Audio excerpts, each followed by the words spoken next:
Good morning and good morning to everyone. Brokerages काफ़ी divided है, buy, neutral, hold और sell तक की कॉल आ गई है, तो काफ़ी मिक्स्ड रुझान है ब्रोकरेजेस का। लेकिन ज़्यादातर ब्रोकरेजेस थोड़ी बुलिश साइड पर है। पहले वो स्टैंड आपके सामने रख देती हूँ। गोल्डमैन ने कहा है खरीदारी कीजिए, सीएलएसए कह रहे आउट परफॉर्म करेगा।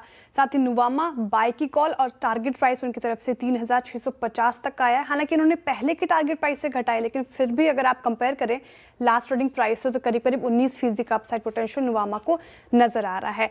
सभी ने कहा कि Q2 रिजल्ट अच्छे लगे हैं उनको, जो पॉजिटिव है। और जिस तरीके से company AI data centre business में एंट्री कर रही है, AI को लेकर अग्रसर होकर काम कर रही है, वो काफ़ी अच्छी चीज़ लगी ब्रोकरेजेस को। गोल्डमैन मान के चल रहे हैं कि 5 से 7 साल में 1 गीगावाट क्षमता बनाने की प्लानिंग है कंपनी की।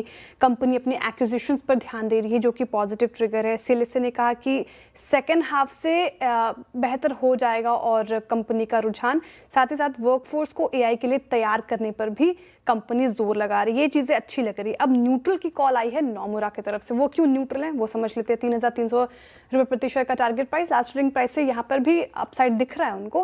वो कह रहे हैं Q2 में हल्का बेहतर प्रदर्शन रहा।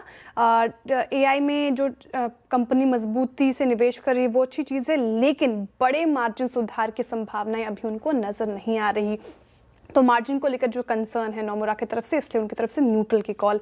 HSBC जेफरीज होल्ड करके चल रहे अपने कॉल को 3260, 3100, तो नॉर्मल अपसाइड पोटेंशियल दिख रहा है उनको।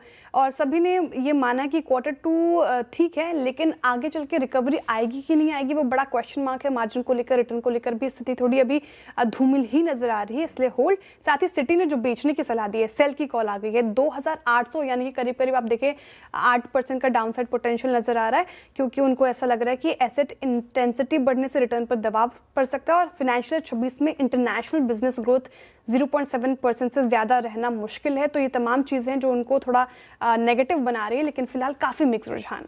काफी मिक्स रिपोर्ट है। एवेंडस कह रहे बिकवाली कीजिए, 4690 रुपये प्रति शेयर का नीचे का टारगेट प्राइस रख दिया। हालांकि याद होगा कल IT स्पेस में अच्छा मोमेंटम था, रिजल्ट से पहले चल भी गए थे, 2% डेज हाई पर क्लोज हुए थे, लेकिन बेरिश हैं।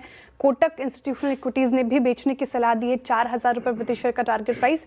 Q2 रिजल्ट जो है उनको ठीक ठाक ही लगे हैं, लेकिन वो कह रहे हैं कि कंपनी की जो फाइनेंशियल 26 और 27 के जो अर्निंग एक्सपेक्टेशंस है वो 2% घटा दिया है। साथ ही जो ज़्यादातर ग्रोथ है वो नॉन ट्रांसपोर्ट बिजनेस से आएगी। इसके अलावा वो कह रहे हैं कि फाइनेंशियल 26 के लिए मार्जिन एस्टिमेशन भी घटाकर करीब करीब 22.7% कर दिया गया है, और मार्जिन में फाइनेंशियल 27 के बाद थोड़ा सुधार देखने को मिल सकता है। तो नियर टर्म में दिक्कतें हैं, दोनों ही ब्रोकरेज से मान के चल रहे हैं, इसलिए दोनों की तरफ से बिकवाली की राय। दोनों की तरफ से बिकवाली है। JP मॉर्गन और टारगेट प्राइस भी नीचे का ही रख दिया है, जो लास्ट ट्रेडिंग प्राइस हमने देखा उससे नीचे का 1019 रुपये प्रति शेयर का टारगेट प्राइस। अब दिक्कत क्या आ रही है, तो JP मॉर्गन कह रहे हैं कि भारत में सोलर सेल बनाने की जो रफ्तार है वो तेज़ी से बढ़ रही है। इससे नई प्रोजेक्ट्स भी आप देखिए, काफ़ी सारी नई प्रोजेक्ट्स लाइन पे हैं, और अगर ये सभी पूरे हो जाते हैं तो फाइनेंशियल 27 तक भारत की सोलर सेल मैन्युफैक्चरिंग क्षमता जो है वो 100 गीगावाट से ज़्यादा हो जाएगी। अब इससे होगा क्या कि देश में इतनी ज़्यादा मांग ही नहीं है, तो सप्लाई ज़्यादा और डिमांड कम, तो ओवर सप्लाई हो जाएगा। ऐसे में सरकार की जो नीतियां हैं वो भी काम नहीं आएगी। तो JP मॉर्गन का कहना है कि सरकार अगर वॉफर और इग्नॉट के जो रॉ मटेरियल्स होते हैं उस पर ALMM लागू करते, ALMM ये एक अप्रूव्ड लिस्ट है, वो भी लागू करते तो इससे कुछ राहत मिल सकती है। लेकिन फिलहाल ये शुरुआती दौर में है, इसलिए थोड़े कॉशियस साउंड कर रहे हैं, इसलिए न्यूट्रल की कॉल। ठीक है।